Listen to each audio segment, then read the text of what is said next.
सब राममय है। अच्छा, टोटल राममय। 4 तारीख को केसरिया ध्वजा रायबरेली में फहराएगा भाई साहब। अच्छा, दिनेश प्रताप सिंह जी की बात की जाए तो हमारे समाजवादी पार्टी का एक छोटा सा कार्यकर्ता जो है उनको जिला पंचायत सदस्य का इलेक्शन हरा चुका है। मंत्री जी 2 लाख से रायबरेली में जीत रहे हैं। यहाँ पे भारतीय जनता पार्टी का प्रत्याशी कुल 1.5 से 2 लाख वोट पा ही रहा है। कांग्रेस 4 लाख प्लस से वोट जीत रही है। देखिए, मोदी जी जुमलेबाज नेता हैं।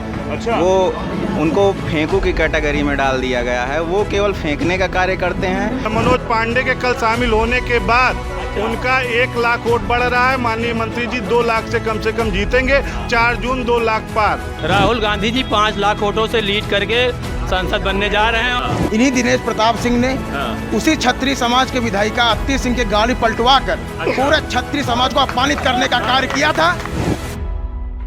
सियासत में अगर किसी सीट की सबसे ज़्यादा चर्चा हो रही है तो वो रायबरेली है, क्योंकि अमेठी छोड़कर रायबरेली से राहुल गांधी चुनाव लड़ने आ गए। उनके सामने दिनेश प्रताप सिंह है।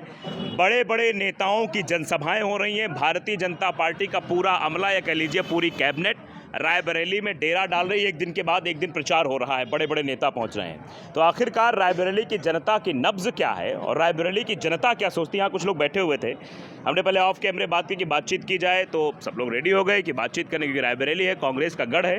तो क्या यहाँ बीजेपी इस बार सेंधमारी कर पाएगी जैसा अमेठी में किया, या फिर वाकई में एक बार फिर से जो है यहाँ डंका बजने वाला है कांग्रेस का? क्या लगता है भाई, क्या माहौल है? भैया, यहाँ कांग्रेस जीत रही है। अच्छा। 4 लाख वोटों से जीत रही है। मोदी जी वाला हाल कर दिया। मोदी 400 पार कर रहे हैं, यहाँ कह रहे हैं 4 लाख। जी, यहाँ 4 लाख वोटों से राहुल गांधी जी जीत रहे हैं। ये रायबरेली के लिए सौभाग्य की बात है कि राहुल गांधी जी रायबरेली से लड़ने आए हैं। अच्छा, और रायबरेली की क्या, पूरे देश की जनता परेशान है बेरोजगारी से, महंगाई से, और ये जो अभी इन्होंने अग्निवीर निकाला है योजना, इससे नवयुवक परेशान हैं। अच्छा जी, नवयुवक परेशान है। मोदी जी 2 करोड़ कह रहे थे, राहुल गांधी 30 लाख कह रहे हैं। आंकड़ा बहुत कम है। मोदी 2 करोड़ नहीं दिए, 30 लाख दे देंगे राहुल गांधी। देखिए, मोदी जी जुमलेबाज नेता हैं। अच्छा, वो उनको फेंकू की कैटेगरी में डाल दिया गया है। वो केवल फेंकने का कार्य करते हैं, हकीकत में कुछ नहीं उतरता है। इस वजह से राहुल गांधी जी जो 30 लाख नौकरियों की बात कर रहे हैं वो ज़रूर दी जाएंगी जनता को। और युवा वर्ग जो है कांग्रेस का सपोर्ट कर रहा है। रायबरेली में 4 लाख वोटों से राहुल गांधी जी जीत रहे हैं। मतलब 4 लाख नहीं छोड़ोगे है कि 4 लाख से जीती हैं? ये कैसे आंकड़ा सेट कर लिए? 4 लाख के ऊपर वोटों से जीत रहे हैं राहुल गांधी जी। जी, मतलब दिनेश प्रताप सिंह कह रहे हैं कि गृह मंत्री आ रहे हैं, बड़े बड़े नेता आ रहे हैं, यहाँ तक कि मध्य प्रदेश के डिप्टी सीएम राजेंद्र शुक्ला तक यहाँ आ रहे हैं। पूरा माहौल क्रिएट किया जा रहा है, तब वो न जीती हैं फिर। देखिए, दिनेश प्रताप सिंह जी की बात की जाए तो हमारे समाजवादी पार्टी का एक छोटा सा कार्यकर्ता जो है उनको जिला पंचायत सदस्य का इलेक्शन हरा चुका है। अच्छा जी, कौन इस है वो? आशीष चौधरी। अच्छा, आशीष चौधरी जी, हरचंदपुर विधानसभा में एक समाजवादी पार्टी का छोटा सा कार्यकर्ता उनको इलेक्शन हरा चुका है। तो ये तो राष्ट्रीय लेवल के नेता हैं, इनके सामने दिनेश सिंह जी क्या लड़ पाएंगे इलेक्शन? अच्छा, ये कह रहे हैं कि 5 किलो राशन बहुत इफेक्ट करता है और हर चुनाव में बीजेपी को इसका फायदा हुआ। 2023 के जो विधानसभा चुनाव हुए उसमें ही फायदा हुआ, तो इस बार फायदा नहीं होगा क्या रायबरेली में? नहीं, 5 किलो राशन का फ़ायदा बिल्कुल नहीं होगा, क्योंकि जनता जो है गरीबी से परेशान है। अगर राशन मुफ्त मिल रहा है तो उससे कोई मतलब नहीं है। कांग्रेस की गवर्नमेंट में भी आपको नॉर्मली देखा जाए तो 1-2 रुपए किलो ही मिल रहा था, तो उसका बहुत ज़्यादा प्रभाव जनता के बीच में नहीं है। अच्छा, मतलब हवाई बातें की जा रही हो। तो आप बैठे हुए हैं, क्या लगता है कि मतलब इस बार यहाँ पर किसका माहौल है रायबरेली में? देखिए, हमारे भाई ने कहा कि यहाँ पे 4 लाख वोटों से जीतेंगे। बेस क्या है जीतने का, ये बताया जाए, पहली बात तो। अच्छा, हाँ। ठीक है। हाँ। दूसरी बात ये, नेहरू गांधी परिवार यहाँ पे सिर्फ 5 साल में एक बार आता है, हाथ हिला के चला जाता है। देख रहे हो क्या कर रहे हैं? हाथ हिलाते चले जाते, बताओ। नहीं, बेस की अगर बात की जाए तो रायबरेली में जो आज कुछ भी है वो नेहरू गांधी परिवार की देन है। ये कह रहे हैं नेहरू गांधी परिवार खाली हाथ हिलाता चला जाता है। ये जो भैया आज ऐसे हाथ हिला रहे हैं, उसमें भी जो आज यहाँ बैठ के बात कर रहे हैं, उसमें भी गांधी परिवार की ही देन है। ये कह रहे हैं गांधी परिवार के जो बैठ के हाथ हिला रहे हैं। गांधी परिवार हमें खाने को नहीं देता है, पहली बात। और गांधी परिवार क्या इनको खाने को दे जा रही है, मैं ये पूछना चाह रहा हूँ। बताओ। गांधी परिवार ने यहाँ पे 70 साल राज किया है, ठीक है। आप ये बताइए, जैसे लोग कहते हैं कि यहाँ से ही प्रधानमंत्री निकलता था, गांधी परिवार से, कांग्रेस से निकलता था, ये तो सभी लोग मानते हैं कि कांग्रेस से निकलता था, ठीक है। अब ये बताइए, यूपी में रायबरेली मतलब कि एकदम वीआईपी कहा जाएगा भाई। तो हमारा कहना मतलब इतना है, क्या रायबरेली का विकास 70 सालों में कम से कम नोएडा के बराबर नहीं होना चाहिए था? जैसे हमारे रायबरेली में 18 ये एक चीज़ पूछना चाहते हैं, क्या कांग्रेस ने विकास किया है कि नहीं किया? कुछ काम किए हैं यहाँ पर? नोएडा और रायबरेली की आप बराबरी कर सकते हैं? नोएडा और रायबरेली की बराबरी कर सकते हैं? मोदी जी ने बनारस को क्योटो बना दिया है। आज भी जब बारिश होती है तो वहाँ की सड़कों में जल भराव हो जाता है। अच्छा, तो गए थे, गए हो कि जल भरा हो जाता? तो मेरा कहने मतलब यह है, देखिए हमारा क्या मतलब पब्लिक बात की जाएगी अभी। जैसे कहा जाता है कि भैया हम कमाए जा रहे हैं, रायबरेली से जो कोई जाता है कमाने जा रहे हैं, भैया हम लुधियाना जा रहे हैं, पंजाब जा रहे हैं, या फिर अहमदाबाद जा रहे हैं, सूरत जा रहे हैं। कभी ये सुना कि वहाँ के लोग यहाँ कमाने आए हैं क्या? और 70 साल राज किया है यहाँ पे कांग्रेस ने।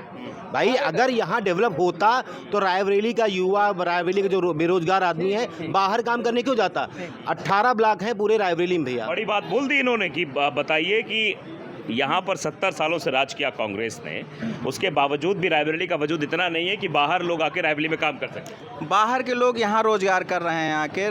कांग्रेस ने यहाँ पे एम्स दिया है, रेलकोच दिया है, निफ्ट दिया है, पेट्रोलियम संस्थान दिए हैं, जैसे बड़े संस्थान दिए हैं। यहाँ पे काफ़ी लोग स्वरोजगार पाए हुए हैं। अच्छा, देख लो, बता दिया। स्वरोजगार भी इस समय, अगर स्वरोजगार के लिए आदमी चाहता है, पैसा जाता है, तो मोदी जी की स्कीम से और योगी जी जो उत्तर प्रदेश स्कीम है उससे। अच्छा, रायबरेली का बताओ, रायबरेली में कहाँ हो रहा आपकी बात? मैं क्या कह रहा हूँ, ये 4 लाख पार बेस कर क्या है? बेस क्या है? हमारा क्या मतलब है? 18 ब्लॉक हैं। अब सुनना, देखो अगर कहो तो सुनो भी। 18 ब्लॉक हैं, 70 साल, क्या हर ब्लॉक में एक फैक्ट्री बनाई जाती? एक फैक्ट्री में 500 आदमी काम करता 8 घंटे की शिफ्ट में। और उसके बाद 3 शिफ्टें चलती, जैसे आपकी अहमदाबाद, सूरत, लुधियाना, पंजाब, दिल्ली में चलती हैं। अगर हमारे भाई लोग कभी अहमदाबाद, सूरत, लुधियाना गए हों तो वहाँ पे गलियों में फैक्ट्रियाँ हैं, गलियों में। हम तो गए, तो देखे हैं अपनी आंखों से, ठीक है। तो मेरा कहने मतलब यहाँ क्यों नहीं भैया? आप 70 साल राज किया, अच्छी बात, राज किया आपने, लेकिन आप इतना यहाँ पे फैक्ट्रियाँ खोल दो कि लोग बाहर से काम करने आए यहाँ पे, ठीक है। ये बड़ा सवाल है कि मतलब 70 सालों से अगर कांग्रेस ने यहाँ राज किया है तो कांग्रेस को रायबरेली को नोएडा जैसा बना देना चाहिए, यह लोगों का कहना है। मैं बताइए, क्या लगता है, आप जो ये कह रहे हैं इनकी बात सहमत है आप? सहमत हैं भैया। हम तो माने अपने नेताजी मनोज पांडे जी के साथ हैं, जहाँ रहेंगे हम उनके साथ रहेंगे। अच्छा, इसमें और कुछ? मनोज पांडे के जाने से ब्राह्मण जाएंगे बीजेपी में? बिल्कुल जाएंगे। अच्छा जी, मनोज पांडे जहाँ कहेंगे वहाँ जाएंगे? जाएंगे, 50% जाएंगे। 50%? 50% काहे नहीं जाएंगे? वो उनकी स्वेच्छा है। कुछ लोग कांग्रेस को वोट देना चाहते हैं। आप कहाँ देना चाहते हैं? हम तो बीजेपी में देंगे। ये राजभर वाला गमछा डाले, ये राजभर का नहीं, किसी खरीदा नहीं। सुनिए, ये हमारे यहाँ कथा थी तो हमने लिया है। राजभर की क्या बात है? जवाब लीजिए। बोलिए। जैसे आपने अंगोछा की बात की, ठीक है, जैसे अंगोछा की बात की, ठीक है, लोग रंग को भी धर्म में जोड़ रहे हैं, राजनीति में जोड़ रहे हैं। जैसे भगवा कलर है, नहीं दरअसल ये हम कह रहे हैं, मेरी बात सुनिए। सुन लीजिए, नहीं पूरी बात सुन लीजिए। जैसे भगवा कलर है, हर हिंदू का है, वो हर हिंदू का है, और पीला हमारे विष्णु भगवान का है। ये किसी राजनीतिक पार्टी का नहीं है, और न भगवा किसी भाजपा का है। मैं भाजपा का हूँ, लेकिन भाजपा हर हिंदू का है। भाजपा हर हिंदू का है कि भगवा हर हिंदू का है? भगवा हर हिंदू का है। भाजपा बोल दिए यार। भगवा हर हिंदू का है, ठीक है। तो भाजपा बोल अब लोग कहते हैं ना भगवा जगह डाल ली, भैया ये तो सुनिए, भगवा को डाल ली, कहन भैया ये भाजपा ही है। काहे भाजपा ही है यार? हिंदू है हम, चाहे सपा हो चाहे कांग्रेस में हो, हर पार्टी में हिंदू है, और वो भगवा डाल सकता है। बहुत अच्छे, सीधी सी बात। हमने नहीं ये सवाल इसलिए भी किया क्योंकि ओम प्रकाश राजभर ने कहा था कि पीला गमछा डालो और थाने में चले जाओ, तो वहाँ तो थानेदार भी समझे मंत्री जी आ गए, यही लिए पूछ ले भैया मंत्री जी के साथ हैं ऑलरेडी हम। अच्छा, ये मंत्री थोड़ी तो विधायक है। जब थे तब भी थे, हम इनको मंत्री ही मानते हैं। अच्छा, बिल्कुल मानते हैं, मंत्री कहा? बिल्कुल। देखो ये बात ठीक भाई, और भी लोग हैं, बातचीत करते हैं। क्या लगता है कि कन्वर्सेशन काफी हो गई, आपको लगता है कि रायबरेली में कुछ होगा इस बार? रायबरेली में कमल खिलेगा। अच्छा, और एक हमारे पड़ोसी जिले से पप्पू जी हार के वायनाड गए, वायनाड से हार रायबरेली फिर आ रहे हैं। भाग के अब के लिए यहाँ से जाएंगे तो सीधे इटली जाएंगे। अच्छा, इटली भाग के जाएंगे, उनको और कहीं रास्ता नहीं मिलेगा। अच्छा, ये कहा था हमारा परिवार होता तो इनके ही पार्टी के कांग्रेस का ब्लॉक प्रमुख प्रदीप तिवारी बीमारी से मरा, कोई भी नेता उसको देखने नहीं गए। 13,000 रुपए की आर्थिक सहायता KL शर्मा ने दी। 13,000। माननीय मंत्री दिनेश प्रताप सिंह ने 1 लाख रुपए तेरही के लिए दिया, 50,000 रुपए उनके जो इलाज में दिया। दूसरी पार्टी के होते हुए, क्योंकि रायबरेली के रहने वाले हैं, इसलिए माननीय मंत्री ने उनको 1.5 लाख की आर्थिक सहायता दी। परिवार बोलने वाले कहाँ गए थे? परिवार का व्यक्ति मरा तब वो कहाँ थे? परिवार में कोरोना आया, कहाँ थे राहुल गांधी, सोनिया गांधी को 25 साल सांसद हमने बनाया।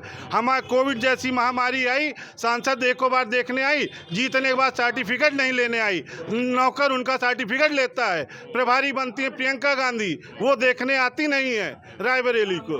25 साल उन्होंने राज किया, 10 साल माननीय मोदी जी ने बनारस में राज किया है। आप रायबरेली और बनारस की तुलना कर लीजिए, क्या स्थिति है रायबरेली। 70 से 10 सालों का भार ज्यादा है। 70 सालों में हम रायबरेली में गड्ढों में रहे और 10 सालों में आप बनारस देख लिए, वर्ल्ड में जाने लगा। अच्छा, आप देखिए दादा, आपको क्या लगता है? आपने तो कई दौर देखे होंगे पॉलिटिक्स के, है ना? आपको क्या लगता है कि रायबरेली में इस बार क्या होगा? रायबरेली में भाजपा ही जीतेगी, मेरा अपना आकलन है। जी, क्यों भाजपा जीतेगी? क्योंकि ये कह रहे हैं कि हमारा परिवार है। विगत जो है का नाम, पहले Sonia Gandhi super prime minister थी 10 साल यहाँ पे, और आप रायबरेली से किसी तरफ चले जाओ, ये केवल हाईवे बन गया था ये लखनऊ से, यही थोड़ा ठीक था, बाकी सब जगह गड्ढे रोडों में। मतलब लालगंज जाना होता था तो हम लोग इधर खीरो होके इधर जाते थे, गुरबख्शगंज होके जाते थे। लालगंज की रोड नहीं सही थी। नहीं, गुरबख्शगंज पड़ता है ना इधर, हाँ, फिर उधर जाते थे। इस तरह ये पोजीशन थी।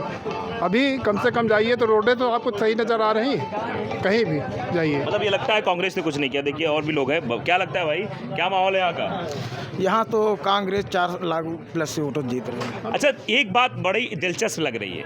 अच्छा, जो कांग्रेस वाला मिल रहा है वो सीधे 4 लाख कह रहा है और बीजेपी वाले आंकड़ा नहीं बता रहे हैं। ये तो कह रहे हैं कुछ नहीं हो रहा, क्योंकि यहाँ पे जो भारतीय जनता पार्टी का प्रत्याशी है। अच्छा, कितने लाख से जीत रहे हैं दिनेश? माननीय मंत्री जी 2 लाख से रायबरेली में जीत रहे हैं, वो भी मनोज पांडे के कल शामिल होने के बाद। उनका 1 लाख वोट बढ़ रहा है। माननीय मंत्री जी 2 लाख से कम जीतेंगे। 4 जून 2 लाख पार। 4 जून 2 लाख पार। तुम 4 लाख बता रहे हो, यहाँ 2 लाख है। यहाँ पे भारतीय जनता पार्टी का प्रत्याशी कुल 1.5 से 2 लाख वोट पा ही रहा है। हाँ, 3 लाख है ना? और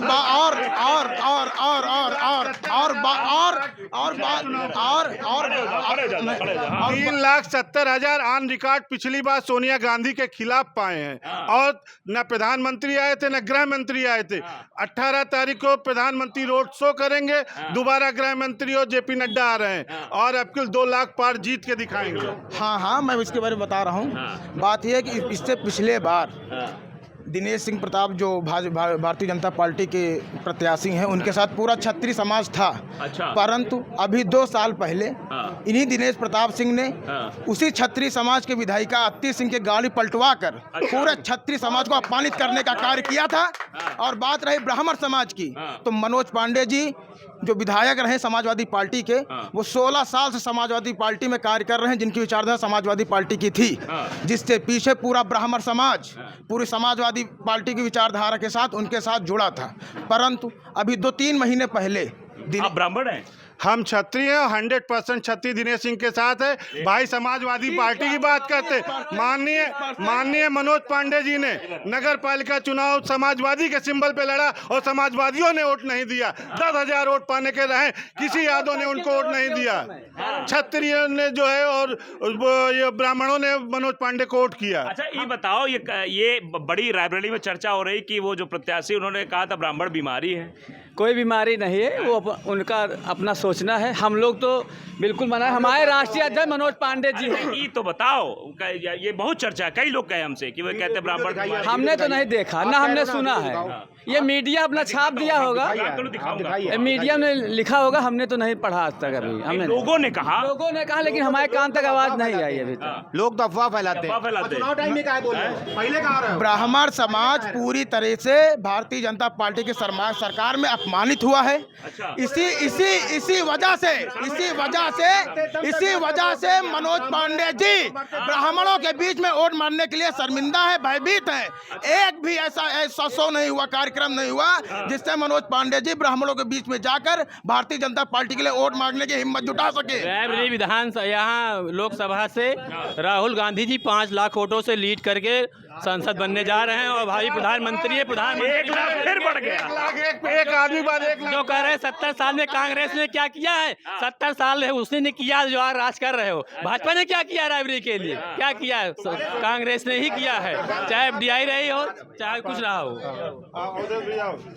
प्रत्याशी के भाई हैं। अच्छा, प्रत्याशी के भाई हैं। देखिए अवधेश प्रताप सिंह जी हैं, यहाँ पे चर्चा चल रही थी, गहमा-गहमी चल रही थी। क्या माहौल लग रहा है? आप क्षेत्र में घूम रहे हैं।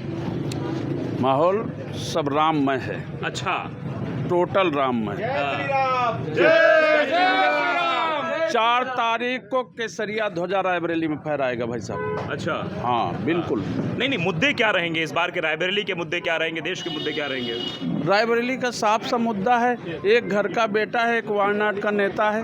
अच्छा, यहाँ से इस्तीफा देंगे कि वहाँ से इस्तीफा देंगे, ये कार्यकर्ता यही नहीं समझ पा रहा है। हाँ। कांग्रेस का कार्य। लेकिन ये सब लोग यहाँ कह रहे हैं कि 4 लाख पार हो रहे हैं आपकी। कौन? ये कई लोग ये खड़े थे अभी, कह रहे थे 4 लाख पार हो रहे हैं। कौन? यही की जनता कह रही है। अरे यार, हमको कह रहे होंगे, उल्टा सोच रहे हो। अच्छा, बहुत बहुत धन्यवाद। अच्छा, आप नहीं बोलेंगे आप आगे हैं? क्या बुलवाना चाहते हो? नहीं, ये कह रहे हैं, कांग्रेस वाले कह रहे हैं हमारा परिवार है, हमारा गढ़ है ये। अरे क्या बात कर रहे हो? हाँ। परिवार वो होता है जो एक दूसरे के सुख दुख में आए और जाए, एक दूसरे के निमंत्रण में आए और जाए। परिवार की परिभाषा इटली वालों को क्या पता? अच्छा, वायनाड वालों को परिवार की परिभाषा पता क्या होती है बताओ? परिवार वो होता है जो एक दूसरे के काम आए। अरे इतनी बड़ी महामारी आई है रायबरेली के ऊपर, कोरोना, कोई सुख देखने दुख देखने आया? बताइए ना। जो कहते हैं उनसे आप ये भी पूछ लीजिए कि 5 साल कहाँ थे ये दुखी रायबरेली के दुख देखने के लिए। ये पंचवटी परिवार ने सेवा की है 5 साल। अच्छा। हारने के बाद भी 5 साल सेवा की है जनता की, उसका सेवा का फल उसी को मिलेगा भाई साहब। सर्वे कुछ और बता रहा है कि सीट जो है राहुल गांधी जीत रहे हैं। अरे सर्वे होता आपका सर्वे नहीं, कौन सा सर्वे होता है बताओ? नहीं, सर्वे ये बता रहा है उत्तर प्रदेश में 1 सीट कांग्रेस जीत रही है, वो भी रायबरेली। अरे एक सीट कांग्रेस जीत रही है उत्तर प्रदेश में, 1 वो सीट है रायबरेली। वो 4 तारीख को पता चलेगा कौन जीत रहा कौन हार रहा। अच्छा, ये बताओ, मनोज पांडे के आने से क्या ब्राह्मण समाज जुड़ रहा है? क्योंकि एक बड़ी चर्चा हो रही थी, कुछ बीमारी वाली बात कर रहे थे लोग। क्या बात पूछी आपने, क्यों नहीं जुड़ेगा? यार वैसे भी ब्राह्मण समाज भाजपा से जुड़ा था और पांडे जी के आने से और जुड़ गया। इतना फायदा हुआ मनोज पांडे के आने से? बहुत फायदा हुआ, पूरी विधानसभा का फायदा हुआ। और क्या समझ रहे हैं आप? अब देखिए, ये अवधेश प्रताप सिंह है। अच्छा, पूरे लोकसभा में फायदा हुआ? पूरे लोकसभा का ब्राह्मण आएगा मनोज पांडे के आने से। अच्छा, ठीक है। माननीय मंत्री जी, पिछली बार पूर्व मंत्री हमारे साथ नहीं थे, हम ऊंचा हार नहीं जीत पाए थे, इस बार ऊंचा हार जीत के आएंगे। अच्छा, इस बार ऊंचा हार जीत के आएंगे और दिनेश सिंह 2 लाख पार आएंगे। बस करो, नारेबाजी मत करो। तो आप देख सकते हैं साफ तौर पर यहाँ किस तरीके की चीजें हो रही हैं। नहीं, बात करें ना, नारेबाजी क्यों करें? तो आप साफ तौर पर देख सकते हैं किस तरीके से यहाँ पर जो है, जब हम चर्चा करें, बातचीत कर रहे हैं, तो कांग्रेसी एक अलग आंकड़ा प्रस्तुत कर रहे हैं। जो नेता वो कह रहे 4 लाख पार, और यहाँ 2 लाख पार की चर्चा है। तो कौन 2 लाख पार होता है, कौन 4 लाख पार होता है, ये तो 4 जून को ही पता लग पाएगा।